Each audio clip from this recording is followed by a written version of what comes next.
ang mga kwento ng pag-ibig, kwento ng buhay at kwento ng pag-asa dito sa Barangay Love Stories. Love Stories.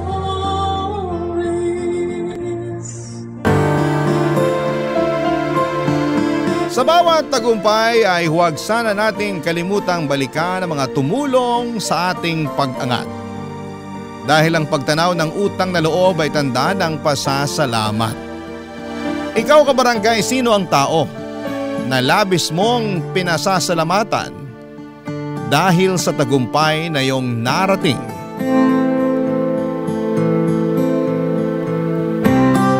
Dear Papa Dudut, magandang tanghali po sa inyo at sa mga nakikinig ngayong oras. Itago nyo na lamang po ako sa pangalang Ronald. 64 years old at isang dating magsasaka. Libangan na rin talaga naming mag-asawang pakikinig sa istasyon ninyong Barangay LS 97.1 at etong Barangay Love Stories, ang palagi naming inaabangan sa tanghalian. Dalang-dala kasi kami sa mga kwento na inyong iniere. At hindi ko naisip na darating ako sa punto na ako rin mismo ang gagawa ng sulat para makapagbahagi ng sarili kong kwento, Papa Dudut. Ang kwento ng buhay ko na sana ay kapulutan naman ng aral ng ating mga kabarangay na nakikinig ngayon. Maaga kaming naulila sa mga magulang ng kapatid kong si Elena, Papa Dudut. Namatay ang nanay namin dahil sa cancer at sakit sa baga ang kinamatay ng tatay namin. Mula noon ay ako nang nagtatrabaho para sa araw-araw na gastusin sa bahay namin.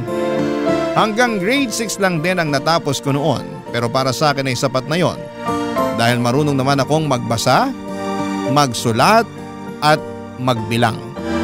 Naniniwala ako na hindi na ako maluloko o malalamangan ng ibang tao dahil hindi na ako isang mangmang. Sapat na ang kaalaman ko para makapagtrabaho ako ng maayos at kumita ng pera. At ang pagsasaka ang naging trabaho ko nang kami na lamang ng kapatid kong si Elena ang magkasama sa buhay, Papa Dudut.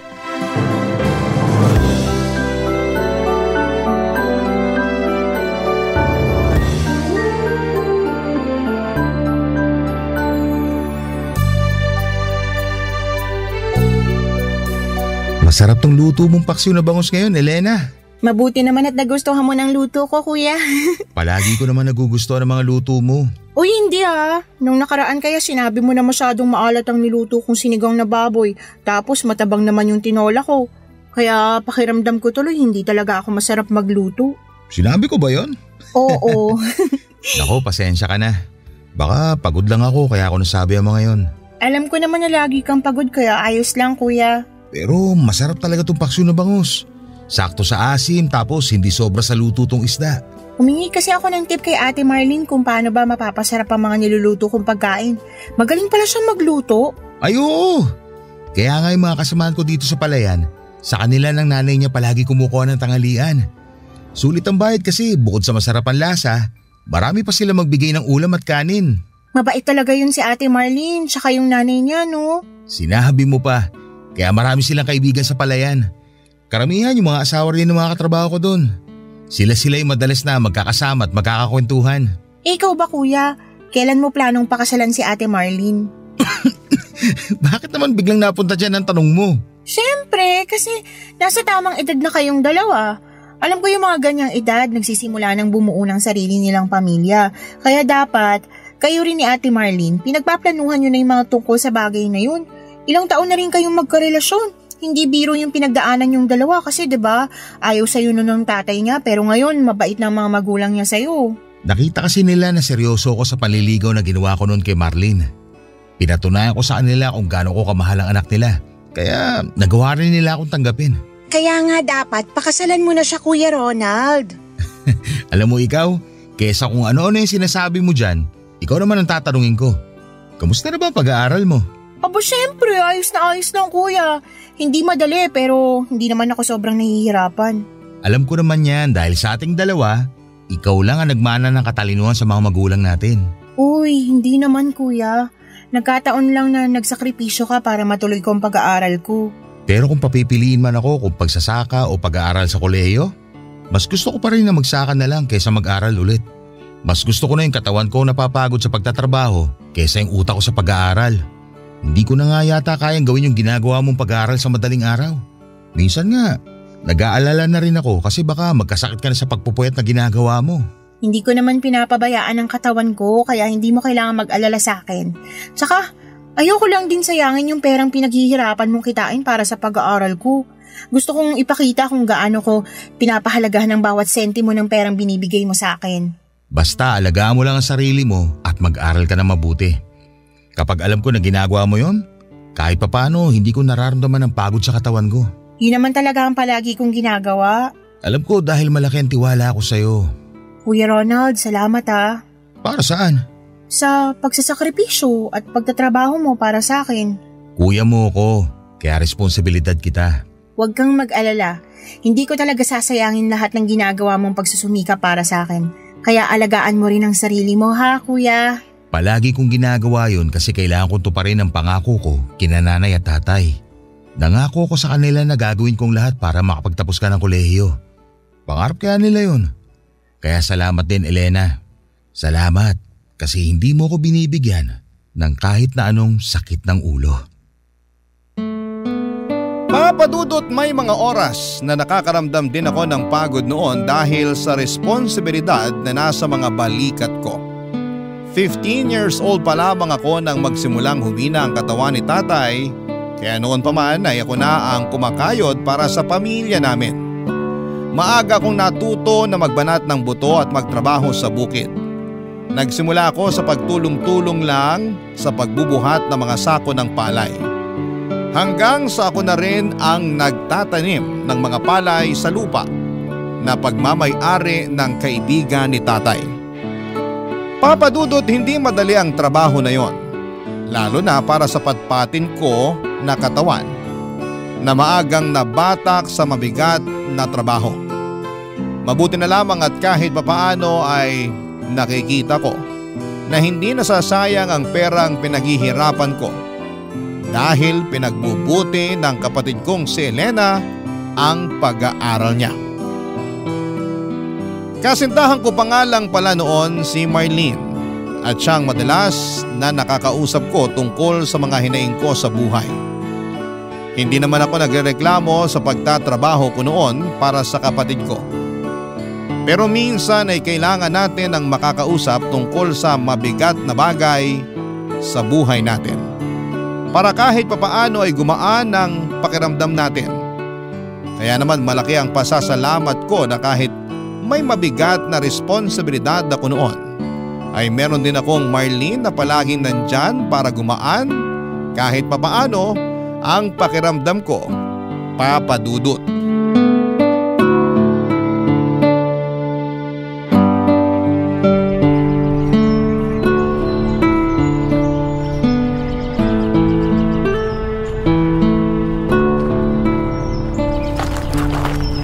Kuya Ronald, nandito na kami ni Ate Marlene. Dala na namin ang pagkain para sa tanghalian mo. Uy, tamang-tama kasi nagugutom na rin ako. Yan ba yung nadala nyo? Dito nyo na ipatong sa malita mesa na to. Sige Ronald, ilalabas ko na rin to mga plato, baso at pagkain na dala ko para sa'yo. Sakto kasi maagang nagtanghalian yung ibang kasamahan ko sa trabaho. Kaya wala nang ibang makakasabay sa atin ngayon dito sa lamesa. Pasensya na pala kung nahuli ng konti ang paghatid ko sa'yo ng pananghalian mo. Bumili pa kasi ako ng gamot ni tatay sa diabetes niya bago ako nagluto kanina. Ayos lang yun. Kamusta na pala ang tatay mo? Medyo hirap na siya maglakad dahil sa mga sugat sa binti niya. Pinauna ko na nga lang si nanay na mag-deliver ng mga pagkain kanina. Pero ang sabi ko, ako na magdadala ng para sa'yo. Lumala na pala mga sugat sa binti ng tatay mo. Oo, kaya nahihirapan na talaga siyang maglakad. Pero ang sabi naman ng doktor sa huling check-up niya, basta mainom ni tatay ang mga gamot niya, magiging maayos na ulit ang paglalakad niya. Mabuti naman kung ganun. Kailangan lang talaga na mas matutukan na mabuti ang pag-inom niya ng mga gamot. Oo, ako talaga ang nag-aasikaso pagdating sa bagay na yun. Buti pala, nasamahan mo si Marley sa pagpunta niya dito sa palayan, Elena. Maaga rin kasi natapos ang klase ko kanina kaya naisipan ko na dumaan na muna kina Ate Marlene. Sakto na paalis na pala siya papunta dito kaya sumama na rin ako. Dapat nagpahinga ka na lang sa bahay. Alam ko naman na hindi ka sanay mainitan. Ayos lang kuya. Naiinip na rin kasi ako sa bahay tsaka tapos ng exam namin kaya hindi ako masyadong busy ngayon sa pag-aaral. 1 taon na nga lang pala at makakapagtapos ka na rin ng college, Elena. Oo, Ate Marlene. Kaya nga excited na ako. Kasi mababawasan na yung malaking pinagkakagastusan mo kuya. Hindi yun ang dahilan. Excited na ako kasi malapit ko na matupad ang mga pangarap ni nanay at tatay. Pangarap kasi talaga nila na magkaroon sila ng anak na nakapagtapos ng kolehiyo. Magkakaroon na ng isang college graduate mula sa pamilya natin. At hindi yun mangyayari kung hindi dahil sa'yo kuya. Tama si Elena. Napakalaki ng parte mo para sa pagtupad ng pangarap ng mga magulang nyo. Sigurado ako na kung nabubuhay sila ngayon, sobrang proud sila sa pagsusumikap na ginagawa mo para kay Elena, Ronald. Ginagawa ko lang responsibilidad ko bilang panganay at nag-iisang kapatid ni Elena. Isa pa, nasusuklian naman yung mga pagod ko dito sa bukid dahil sa matalino kong kapatid. Matalino at magandang kapatid mo, Kuya Ronald. Oo nga pala, nasa lahi rin natin ang pagiging pogi at maganda. Aba, syempre. Kaya nga sinagot ni Ate Marlene yung panliligaw mo sa kanya kasi nagagwapuhan din siya sa'yo. Di ba tama ako, Ate Marlene? Oh, bakit naman napunta sa akin ang usapan na to? Ako kasi ang topic kanina pa kaya dapat na maiba naman. Kung gusto nyo, pwede rin natin pag-usapan kung kailan ba kayo magpapakasal ni Kuya. Tumigil ka na nga. Kung ano-ano yung sinasabi mo. Ang bata-bata mo pa pero pag-aasawa na kagad yung gusto mong pag-usapan natin dito. Hindi naman para sa akin yung topic, Kuya Ronald. Kung hindi, para sa inyo ni Ate Marlene. Curious lang talaga kung kailan kayo magpapakasal. Sa totoo lang, hindi pa namin napag-uusapan yan ni Marlene. Dahil ba sa akin? Hindi. May responsibilidad pa kasi si Marlene sa mga magulang niya. Tama ang kuya mo. Hindi naman kami nagmamadali pareho. Ang mahalaga, alam namin na mahal namin ang isa't isa. Sapat na muna yon sa ngayon. Dahil sigurado naman kami na darating ang araw na magsisimula din kami ng buhay na para sa aming dalawa. Papadudot noong nabubuhay pa ang mga magulang namin ni Elena. Alam ko na siya talaga ang paborito ng mga ito. Mas minamahal at inaalagaan siya kasi bunso at babae siya. Narinig ko pa noon na siya raw ang mag-aahon sa amin sa kahirapan. Kaya nga sa aming dalawa ay mas pangarap nilang mapagtapos ito ng pag-aaral. Ganon pa man ay kahit kailan ay hindi ako nagtanim ng kahit na anong sama ng loob sa kapatid o mga magulang ko. Kahit pa nga ang huling habilin ni na tatay at nanay noon sa akin bago sila pumanaw ay alagaan kong mabuti, proteksyonan at pagtapusin ko ng pag-aaral ang kapatid kong si Elena. Hindi naman ako umaasa noon na mayaahon ako ni Elena sa buhay na meron ako sa oras na mapagtapos ko na siya ng pag-aaral. Hindi ako naghihintay ng kahit na anong kapalit mula sa kanya, Papa Dudut.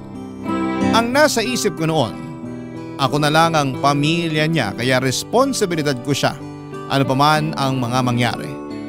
Isa pa ay mabait ang kapatid kong si Elena at wala siyang ginagawa na nagbibigay sa akin ng sakit ng ulo. Masipag siyang mag-aral at alam ko na hindi nasasayang ang bawat sentimong pinaghihirapan ko sa aking pagtatrabaho, Papa Dudut, para sa kanya. Isa siyang kapatid na deserving ng tulong ko, Papa Dudut. Barangay Love Stories. Barangay Love Stories.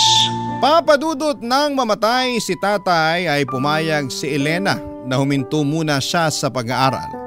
Sakto kasi na kakatapos niya lamang din ng high school at wala pa akong sapat na pera para maipagpatuloy niya ang kolehiyo. Pero hindi ko naman siya pinagtatrabaho noon. Ang sabi ko ay maghintay lamang siya na makaipon ako ng pangmatrikula niya para sa kolehiyo. Naging maasikaso naman siya sa bahay sa tuwing uuwi ako galing sa trabaho. Ginawa ko rin ang lahat ng pagtitipid para makapagtabi ng para sa pag-aaral ng kapatid ko, Papa Dudut. Halos 3 taon din ang lumipas nang makaipon ako ng sapat na pera para sa unang taon niya sa kolehiyo. Naalala ko pa na halos maiyak siya sa tuwa nang sinabi kong makakapag-aral na ulit siya. Mahigpit niya akong niyakap at paulit-ulit siyang nagpasalamat. Nangako siya, Papa Dudut, na hindi niya sasayangin ang perang pinag-ipunan ko para sa kanya. At hindi niya rin sisirain ang tiwala ko sa kanya. Bagay na nakita kong ginawa at tinupad niya noon, Papa Dudut. Hindi rin talaga naging madali ang ginawa kong pagpapaaral sa kapatid ko sa kolehiyo. Dahil bawat taon ay dumodoble ang mga gastusin para sa pangmatrikula niya. Kaya naman kahit bumabagyo o masama ang pakiramdam ko ay hindi pwedeng hindi ako magtrabaho. Hindi pwede na magipit kami sa pera, lalo na sa pangmatrikula niya. Pero sa tuwing nahihirapan ako, hindi ko pinapakita yon kay Elena dahil ayokong mag-alala siya para sa akin. Isa pa'y nasuklian din naman lahat ng paghihirap ko nang makapagtapos ng kolehiyo ang kapatid ko, Papa Dudut.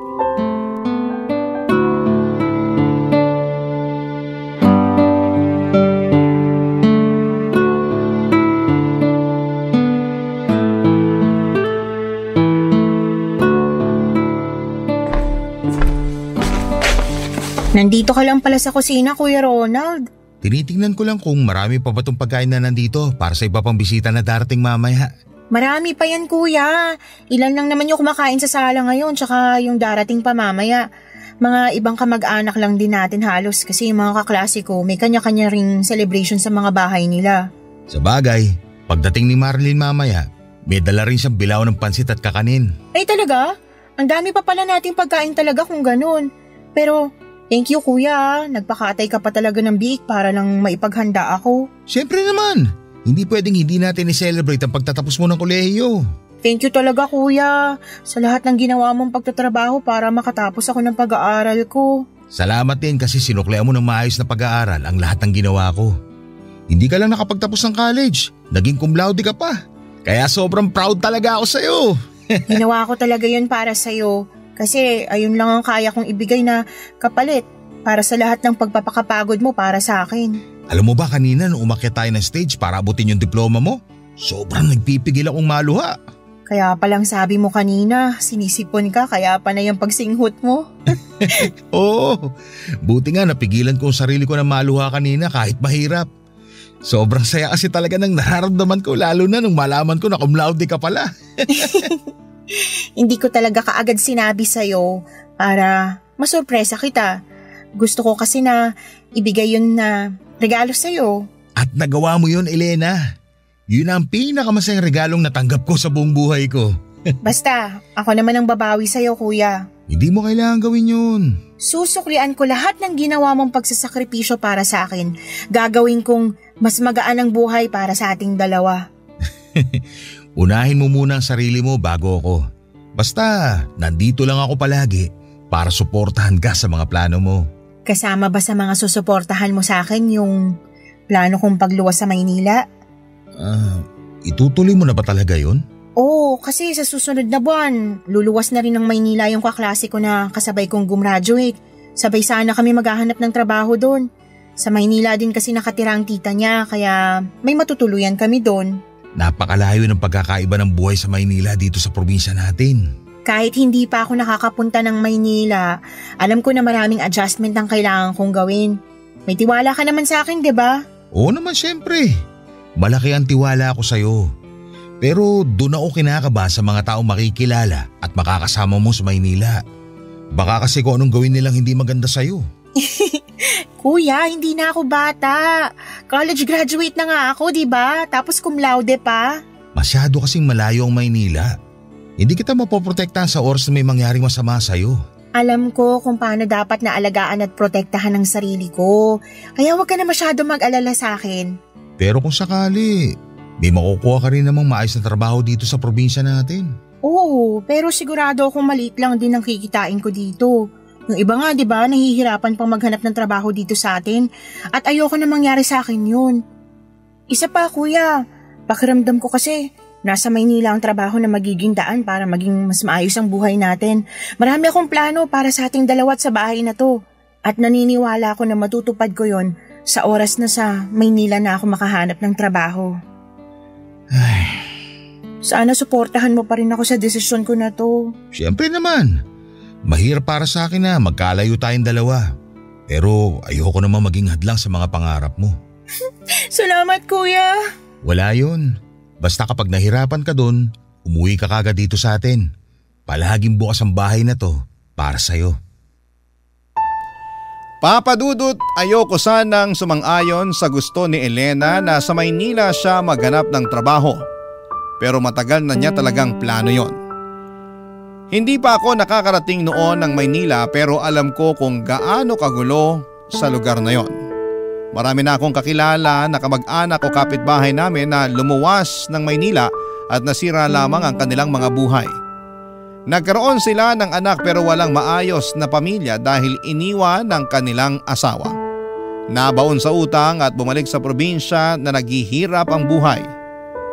Hindi naman sa wala akong tiwala sa kapatid ko dahil alam ko kung gaano siya kadiskarte sa buhay at katalino. Hindi naman siya makakapagtapos ng cum laude sa kolehiyo kung hindi siya matalino. Pero wala pa rin akong tiwala sa mga tao sa Maynila na pwede niyang makilala at makasama doon.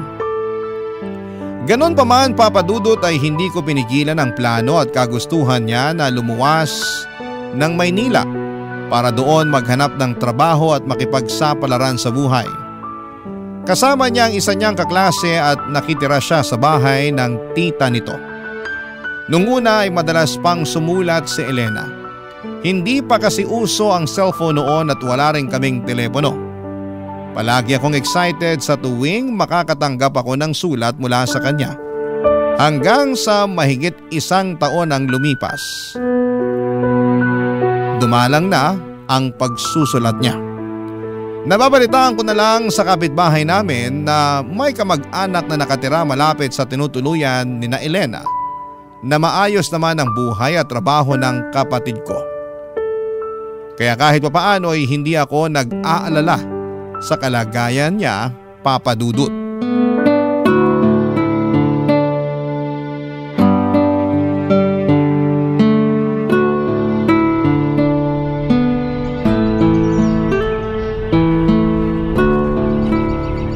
Ronald! Halika na rito, magtanghalian ka muna. Sige, papunta na ako dyan. Ay, napakainit ng panahon. Oo nga eh. Eto, may dala akong face towel. Akin na yung hawak mo kasi mukhang masyado ng basa ng pawis yan. Ay, salamat. Ito, iba talaga ang init ng araw ngayon kumpara nung nakaraang taon. Sinabi mo pa. Parang kada taon mas tumitindi talaga ang init ng panahon. Uminom ka muna ng tubig. Oh. Buti malamig tong dinala mong tubig para sa akin. Sinadya ko talaga yan. Kasi alam ko na ibang pagod mo ngayon dito sa bukid. Galit na galit kasi talaga yung araw oh. Kahit nga nakapayong ako habang naglalakad kanina papunta rito, pakiramdam ko napakalapit lang ng araw sa nilakaran ko. Oh, eto na ang plato mo na may kanin at binagoong ang baboy. Salamat, Marlene. Mukhang mapaparami ako ng kain niyan kasi binagoong ang baboy pala tong niluto mo ngayon para sa akin. Alam ko kasi na paborito mo yan. At isa pa, matagal na akong hindi nakakapagluto ng ganyan. Kilalang kilala mo na talaga ako ah. Aba syempre naman kasi mahigit 3 taon na tayong magkarelasyon. Kaya kabisado ko na ang maliliit at malalaking detalye na tungkol sa'yo.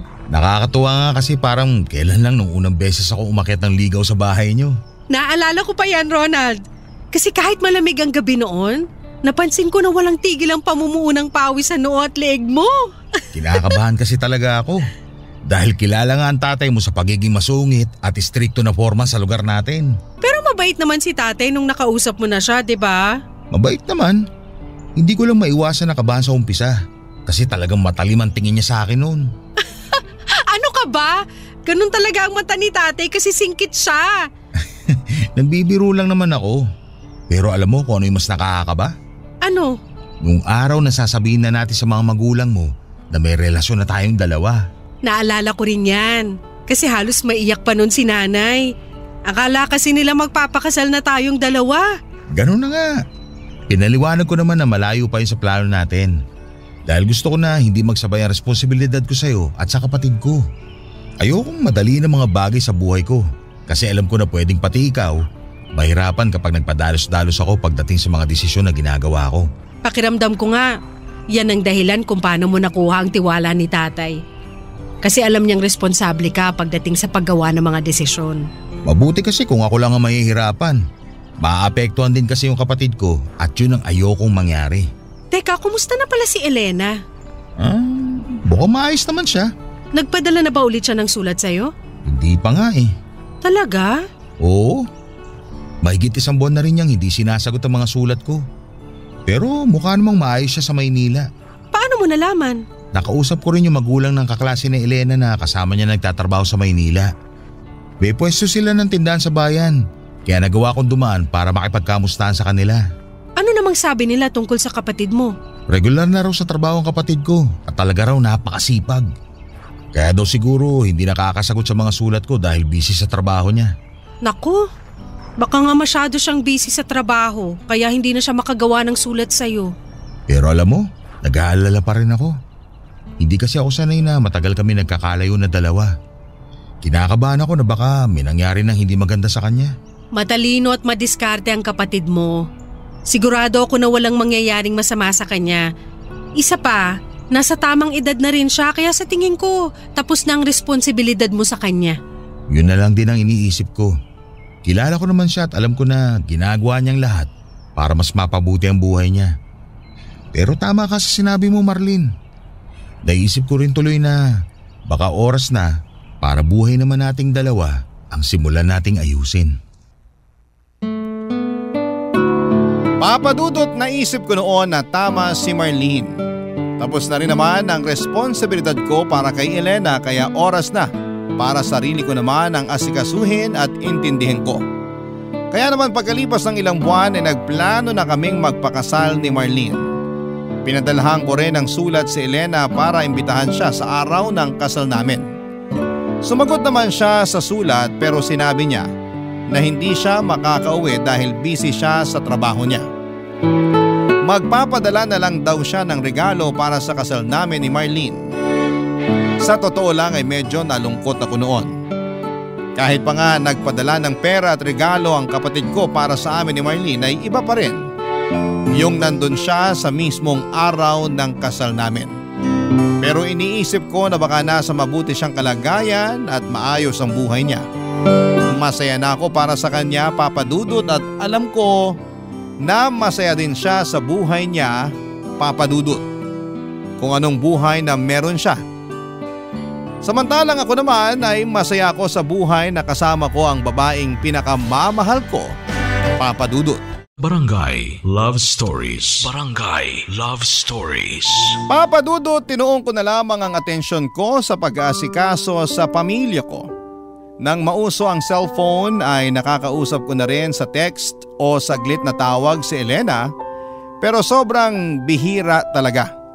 Hanggang sa makasanayan ko na lang na hindi na siya masyadong kinukulit. Lalo na nang mag-focus na ako sa sariling pamilya ko. Sila na ang naging buhay ko noon, lalo na nang mabigyan ako ni Marlene ng 2 anak. Ginawa ko, Papa Dudut, ang lahat para maging responsableng padre de pamilya.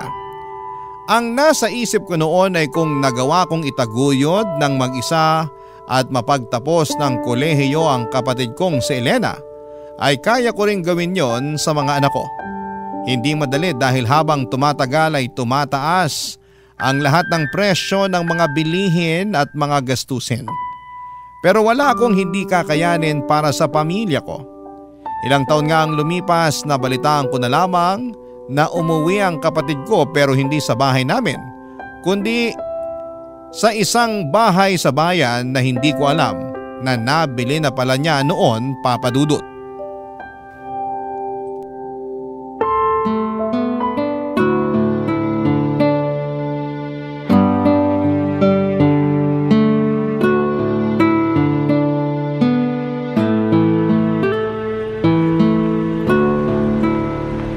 Ang alam ko, malapit na dito yung address ng bahay ni Elena.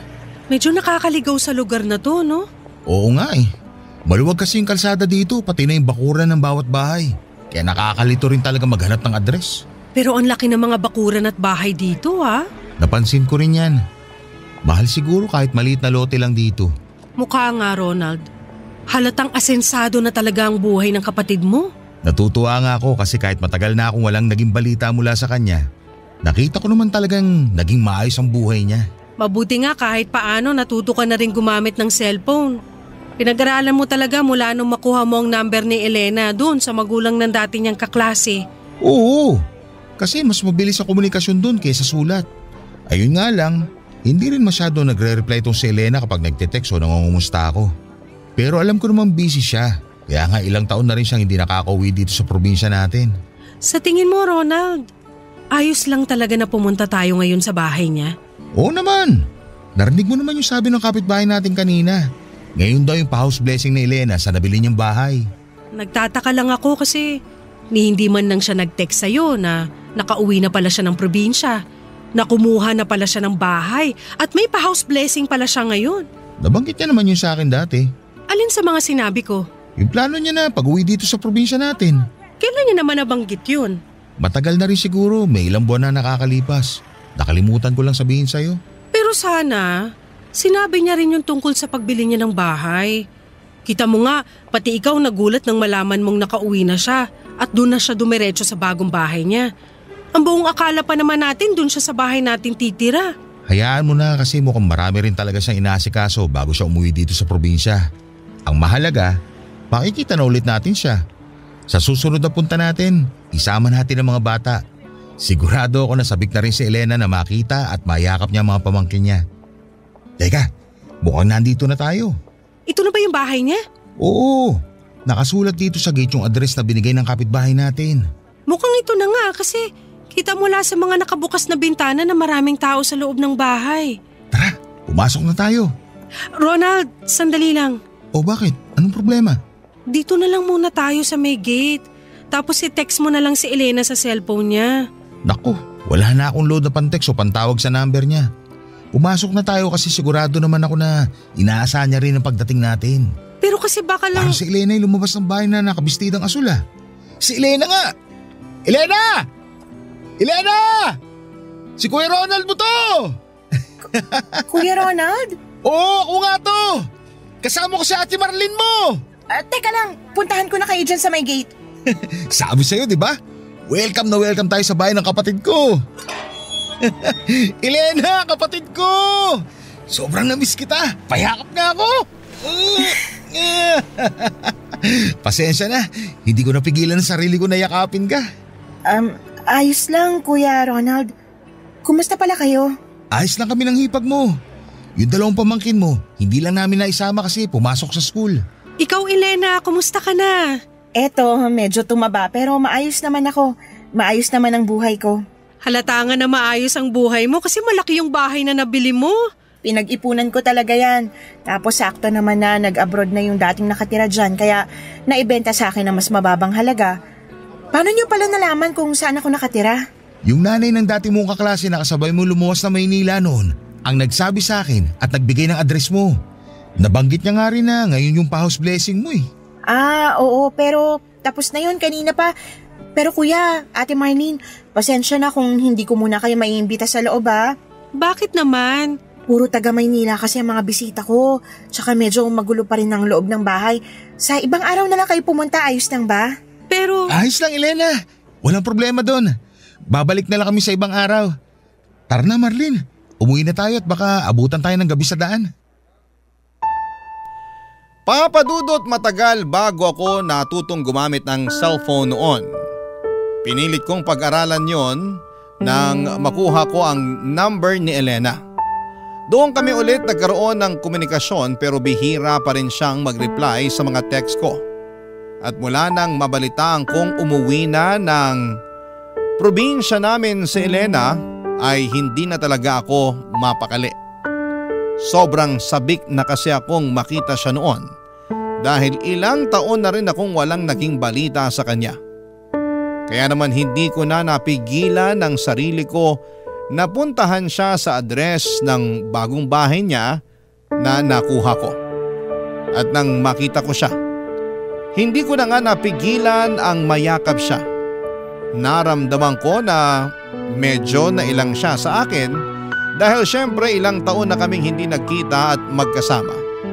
Kaya naman sinunod ko na lamang ang pakiusap niya na sa ibang araw na lamang kaming dumalaw sa kanya dahil may iba siyang bisita noon sa bahay nila. Pagkalipas nga ng 2 araw ay dumalaw ulit ako sa bahay ni Elena kasama si Marlene at ang panganay na anak namin. Pinatuloy kami ni Elena noon at pinagmeryenda pa nga ng ininit niyang spaghetti na natira pa yata noong handa sa house blessing na may kasamang soft drinks. Napakalaki talaga ng pinagbago ng itsura ng kapatid ko at masasabi ko na talagang umasenso na ang buhay niya.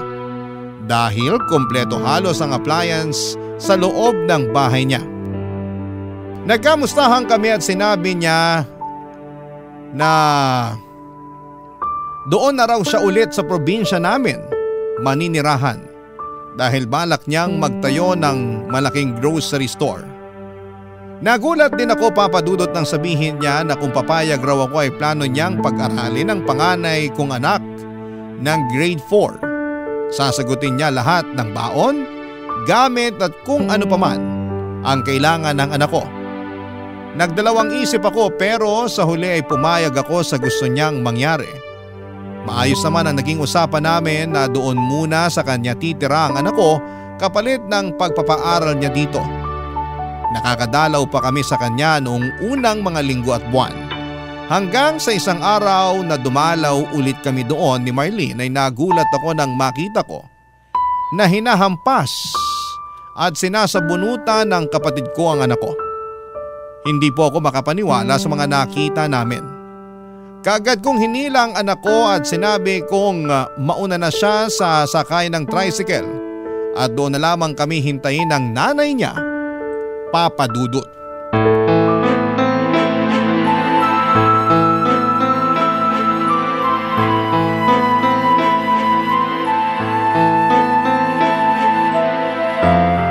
Sabi ko naman sa'yo, Kuya Ronald, dinidisiplina ko lang yung anak nyo ni Ate Marlene. Anong dinidisiplina? Halos mabugbog mo ng anak namin. Hindi ko siya binubugbog. Bakit ba kasi nagawa mo yun sa bata? Dahil tatanga-tanga yung anak nyo pagdating sa paglalaba. Hindi na naman niya naihiwalay yung pulang damit ko sa mga puti kaya, ayan, humawa na ang kulay. Hindi mo naman kailangang bugbugin ang anak namin. Hindi ko nga siya binubugbog, Kuya. Ano yung nakita namin, Elena? Yung pagsabunot mo sa buhok niya at ilang beses ng paghampas sa braso at likod niya. Ang hirap sa inyo, masyado nyo binibaby ang mga anak nyo kaya lumalaking matigas ang ulo at saka walang alam sa buhay.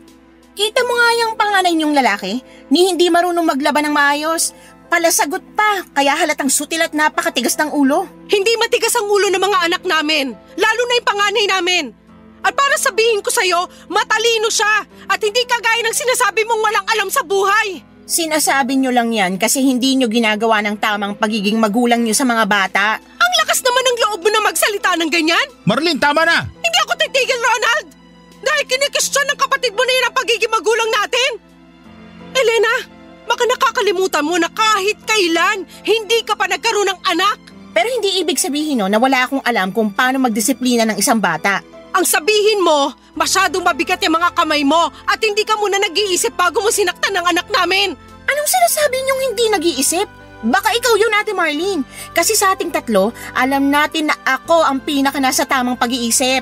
Talaga ba? Kaya ba nagagawa mo saktan ng bata na walang kalaban-laban? Ginagawa ko lang kung anong alam kong tamang paraan ng pagdidisiplina. At kailan pa naging tamang pananakit ng bata, Elena? Kailangan naman kasi disiplinahin talaga yung mga batang nakakagawa ng mali, diba? Para hindi na nila ulitin. Pero sa ibang paraan, hindi sa pananakit na ginagawa mo. Hindi magtatanda ang mga bata kung masyado nyo silang binibaby. Pero hindi rin makakabuti sa kanila yung pagbuhatan sila ng kamay. Pagdidisiplina ang tawag sa ginawa ko sa anak nyo, Ate Marlene. Kailangan tumatak sa kokote niya ang mga bagay na kailangan niyang tandaan. Kung hahayaan niyo siyang ganyan lang ang alam sa buhay, baka tumanda rin siyang walang alam kagaya ni… Kagaya nino? Kagaya ko? Bakit bigla ka nalang tumahimik, Elena? Ituloy mo yung gusto mo sabihin. Mabuti pa umalis na kayo. Hindi pa tayo tapos mag-usap. Kaya hindi kami aalis ni Marlene dito sa bakuran ng bahay mo. Gusto ko nang magpahinga, Kuya. Umuwi na kayo ni Ate Marlene. Kailan mo pa sinimulan sakta ng anak namin? Hindi ka makasagot. Kasi hindi mo na rin maalala kung kailan mo unang beses sinaktan ang anak namin, tama? Pwede ba Kuya Ronald? Tama na nga ang usapan na to. Umalis na lang kayo ni Ate Marlene. Gusto ko lang malaman ang sagot sa mga tanong ko. Kaya ba sinasaktan mo ang anak ko dahil natatakot ka na maging kagaya niya lang ako? Na isang magsasaka na kailangang araw-araw at buong maghapon na nagtatrabaho? Bakit hindi ka nagsasalita, Elena? Bakit hindi mo aminin na sobrang baba ang tingin mo sa akin? Na kinakahiya mo ako bilang kapatid mo? Kaya ayaw mong tumulad sa akin ang anak ko kasi para sa'yo, walang narating ang buhay ko. Aminin mo na, Elena. Mababa talaga ang tingin mo sa akin. Oo, sige na. Kaya ko lang naman dinidisiplinang mabuti ang anak niyo kasi ayoko maging kagaya mo siya na walang ibang narating o naging trabaho kundi ang pagiging magsasaka lang. Ayoko mabulok ang buhay niya sa palayan. Baka nakakalimutan mo, Elena. Nagkaroon ng malaking bahagi ng trabaho ko para sa tagumpay na meron ka ngayon sa buhay mo. Hindi ako nanunumbat at kahit kailan, hindi ako naningil sa kung ano man ang naibigay ko sa'yo. Ronald, tahan na. Isa pa, Elena. Kahit kailan, hindi kita sinaktan. Hindi dumapong palad ko sa kahit anong bahagi ng katawan mo para saktan ka. Tapos, makikita na lang namin ni Marlene kung paano saktan ang panganay na anak namin. Alam mo, tama nga sila. Binabago ng Maynila hindi lang ang buhay, kundi pati na rin ang ugali ng mga tao na nakikipagsapalaran sa lugar nila. At siguro nga, kasama ka sa mga pilit binago ng Maynila. Dahil hindi na kita kilala, Elena. Hindi na ikaw yung dating mabait at mapagmahal na kapatid ko. Papa Dudut, hindi talaga ako sanay na mapalayo ang mga anak ko mula sa amin, lalo na ang panganay kong lalaki dahil sa kanya ako pinakamalapit. Pero inisip ko na lamang na para din yon sa ikabubuti niya. Isa pa, hindi naman talaga siya sobrang mapapalayo sa akin. Sa bahay ni Elena na nasa bayan lamang siya titira na isang jeep at isang tricycle lang naman ang layo mula sa amin. Sa unang mga buwan ay madalas ko siyang dinadalaw noon sa bahay ni Elena pero nararamdaman ko na parang naiirita ang kapatid ko kapag napapadalas ako sa bahay nila. Iniisip ko na lamang na baka naiistorbo ko ang pamamahinga niya kaya naman binawasan ko na ang oras ng pagdalaw ko sa anak ko. Sa tuwing magkakausap naman kami ng anak ko ay wala siyang ibang kinikwento kung hindi puro kabutihan na ginagawa sa kanya ng tita Elena niya. Na palagi raw siya nitong pinapakain ng masasarap na pagkain at hindi masyadong inuutusan sa mga gawaing bahay. Puro magaganda ang kinakwento niya kahit napapansin ko na biglaan ang kanyang pagpayat. Paglalim ng eye bags at paminsan-minsan ay mga pasa niya sa braso. At hindi talaga ako makapaniwala nang makita ng sariling mga mata ko kung paano saktan ang anak ko ng sarili kong kapatid ng mga oras na yon. Kahit kailan ay hindi ko po pinagbuhatan ng kamay ang sino man sa mga anak ko. At ni isang beses ay hindi rin dumapo ang kamay ko sa balat ng kapatid kong si Elena. Kaya naman hindi ko na rin napigilan ang sarili ko na isumbat ang mga naitulong ko kay Elena. Hindi ko siya tinulungan, inalagaan, binigyan ng proteksyon at pinag-aral para tanawin niya yon sa akin na utang na loob. Ginawa ko lahat ng yon kasi mahal ko siya bilang kapatid ko at akala ko ay ituturing niya rin na pamilya ang pamilya ko pero nagkamali ako. Nang makauwi kami ng bahay ng asawa at anak ko ay doon sa amin kinuwento ng panganay naming anak kung paano siya pagmalupitan ni Elena. Dahil sa pangarap niya at alam niyang pangarap din namin na mga magulang niya na makapagtapos siya ng pag-aaral. Tinis niya ang lahat ng yon. Konting pagkakamali lang daw kagaya ng ilang minuto na maunang magising sa kanya si Elena, hindi makapagluto ng hapunan para dito, maiwan ng walis tambo sa may tabi ng sofa at kung ano-ano pang mga maliliit na bagay ay hampas, batok sa bunot at iba pang pisikal na pananakit kaagad ang natatamo niya. Doon ko mas nakita ang mga tinatago niyang pasa at sugat mula sa kamay ng nag-iisang kapatid ko. Triple ang naramdamang kong kirot nang dahil doon. Dahil kapatid ko pa mismo ang gumawa noon sa sariling anak ko. Papa Dudut, mula noon ay hindi na kami nag-usapan ng kapatid ko pero wala rin akong kahit na sinong pinagsabihan na ibang tao sa pananakit na ginawa niya sa panganay kong anak. May nakarating sa akin na marami na raw siyang nakakaaway sa lugar na tinitirhan niya. Mga kapitbahay na madalas niyang pinapakitaan ng kasamaan ng ugali niya. Pagtatapon ng basura sa gilid ng mga bahay nito, pagpapatugtog ng malakas sa madaling araw, at pag-iingay ng mga bisita niyang galing Maynila. Sa totoo lang, hindi ko na rin alam kung anong nangyari sa kapatid ko pero siguro'y nabago siya ng mga taong nakapaligid sa kanya. Umaasa po ako, Papa Dudut, na kahit paano ay may naiwan na aral itong kwento ng buhay ko. Hindi tayo required na magbalik ng utang na loob sa mga taong tumulong sa atin noong nangangailangan tayo.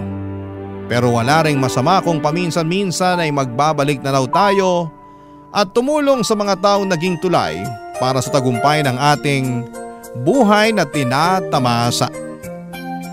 Hanggang sa muli, ako ang inyong kapuso at kabarangay forever, Ronald. Barangay Love Stories. Barangay Love Stories. Anong say mo sa Barangay Love Stories na ito? Pagkwentuhan natin sa comment section yan. Nagustuhan ng iyong napakinggan? Ituloy yan via live stream sa www.gmanetwork.com/radio. Barangay LS in Mega Manila 97.1. Forever.